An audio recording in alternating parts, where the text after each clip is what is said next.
अस्सलाम वालेकुम students. Lecture number 6 आज का हमारा लेक्चर है और हम अपने ट्रांजैक्शंस को वहीं से कंटिन्यू करेंगे। हमारे पास स्टेप नंबर 5 है, Micrologics entered into a transaction of buying stocks ₹1350 and agreed to pay in future.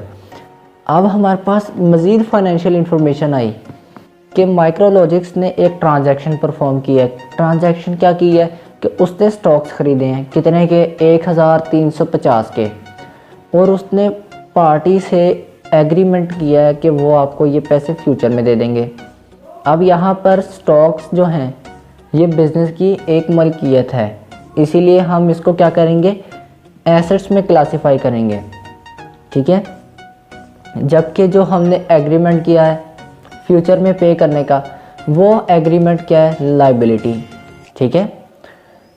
अब यहाँ पर हम रिकॉर्डिंग की तरफ आते हैं तो एसेट के कॉलम में सबसे पहले नंबर पे हमारे पास कैश था जो 45,000 था। हमने फर्नीचर लिया 20,000 का, उसको माइनस किया। हमने कंप्यूटर लिया 28,000 का, 8,000 हमने पे किए, बल्कि जबकि 20,000 जो था वो हमने लायबिलिटी साइड पे उसको राइट डाउन किया। 8,000 को भी हमने कैश में से माइनस किया।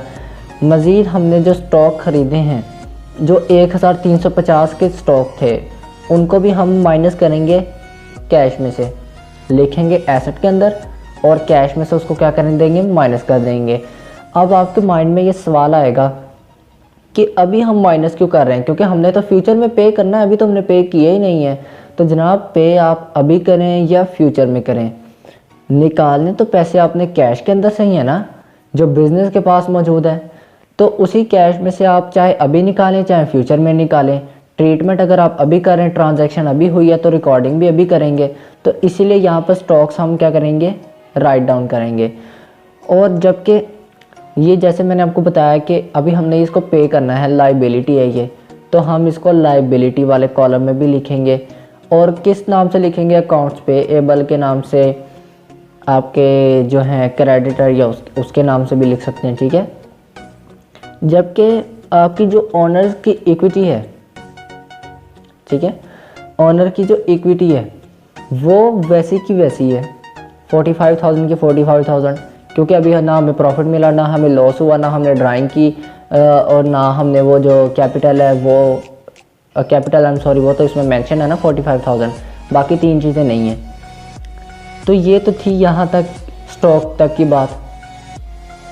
अगले स्टेप में आ जाते हैं। आगे हमारे पास जो फाइनेंशियल इंफॉर्मेशन प्रोवाइड की गई है वो क्या है, during its first month of operation. अब बिज़नेस जितनी हमने ट्रांजैक्शन की ये बेसिकली तभी परफॉर्म हुई है जब बिज़नेस चल रहा है। तो अब जब 1 माह हो गया उसको चलते हुए, Micrologics provided services to customer and earned ₹7,500 and receiving amount in cash. 1 month में उसने अपने माइक्रोलॉजिक्स ने सर्विसेज प्रोवाइड की हैं कस्टमर्स को, और बदले में उसको जो इनकम है, जो सेल है, उसकी जो रिवेन्यू है उसका, वो कितना आया, 7,500। और ये उसने किस में लिया, कैश में लिया। अब कस्टमर से उसने नहीं ये कमिटमेंट की कि हाँ चले ठीक है आप उधार में दे दीजिएगा, नहीं, अब उसने वो कैश में लिया। तो अब हम यहाँ पे कैश की रिकॉर्डिंग करेंगे। नीचे एक स्टेटमेंट दी गई है, मैं रीड करता हूँ। Here cash increases the asset. Cash या कैश इन हैंड ये एसेट में इंक्रीज कर रहा है, क्यों, क्योंकि जो कैश पहले से मौजूद है उसमें जो हमें मज़ीद कैश मिला वो किसका, वो बिज़नेस का कैश है, वो भी हम इसमें ऐड करेंगे, ठीक है। इसलिए तो आपका जो कैश का जो प्रोपोर्शन है वो बढ़ जाएगा। Here cash increases the asset and also owner's equity. अब यहाँ पर वो कह रहा है कि ऑनर की इक्विटी में भी ये इजाफा कर रहा है। अब वो कैसे कर रहा है मैं आपको अभी एक्सप्लेन करता हूँ। सबसे पहले हम रिकॉर्डिंग की तरफ आ जाते हैं। एसेट है हमारा, सबसे पहले कैश आया 45,000, उसमें से हमने फर्नीचर निकाला 20,000 का, उसके बाद हमने कंप्यूटर परचेज़ किया, उसमें से 8,000 निकाला। फिर हमने स्टॉक्स को ऐड किया, जो हमने उसमें स्टॉक ख़रीदे 1350 के स्टॉक खरीदे वो ऐड किए। उसके बाद अब हमने वहाँ पर कैश ऐड करना है। जो हमारी सेल हुई है, ठीक है, वो ऐड करनी है तो उसका टोटल कर लेना है। आ जाते हैं लाइबिलिटी साइड पे। तो लाइबिलिटी के जो दो ही चीज़ें थी, अब यहाँ पे जो हमें गिवन सिनेरियो है इसमें भी लाइबिलिटी कोई भी नहीं थी, तो बेसिकली इसमें वही पिछली रिकॉर्डिंग है। लाइबिलिटी में जो क्रेडिटर थे वो बिल पेएबल और स्टॉक्स। अच्छा आई एम सॉरी, मैंने आपको जो स्टेप नंबर 5 है वहाँ पर आपको ये लाइबिलिटी के हवाले से नहीं बताया। कुछ लाइबिलिटी के हवाले से मैंने बताना था कि जो क्रेडिटर हैं लाइबिलिटी के पोर्शन में लिखे गए, जो स्टॉक्स हैं वो हमने स्टॉक किस बेस पे ख़रीदे, क्रेडिट टर्म्स पे ख़रीदे हैं, ठीक है।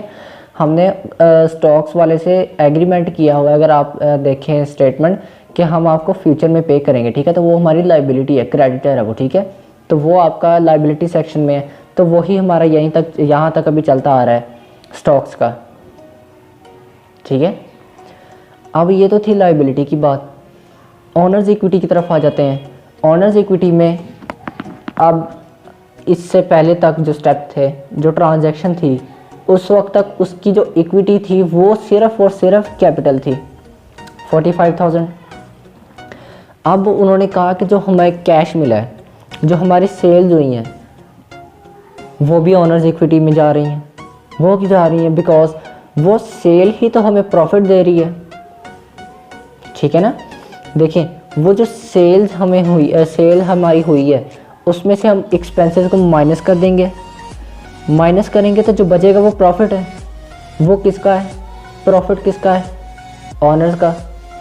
तो वो ऑनर इक्विटी में शामिल होता है, ठीक है। जैसे वो मैंने आपको एक स्टेटमेंट बताई थी, ऑनर इक्विटी में क्या आता है? कैपिटल, प्रॉफिट, लॉस और ड्राइंग, ठीक है। ये 4 चीज़ें आती हैं उसमें। तो ये प्रॉफिट क्या है? ये भी आपके ऑनर्स इक्विटी में आता है। इसलिए आपका जो 7,500 है, जो कि बसूरत कैश में आपको रिसीव हुआ है, वो ऑनर्स इक्विटी में शामिल होगा, ठीक है। तो यहाँ तक तो थी आपकी जो सेल है, वहाँ तक की बात। आपकी जो आज के हमने स्टॉक्स पढ़े, स्टॉक्स का जो हमने ट्रीटमेंट देखा, आज हमने सेल्स का भी ट्रीटमेंट देखा। नेक्स्ट हम मज़ीद कुछ ट्रांजैक्शन को डिस्कस करेंगे। अगले लेक्चर तक के लिए मुझे इजाज़त दीजिए। अल्लाह हाफिज़।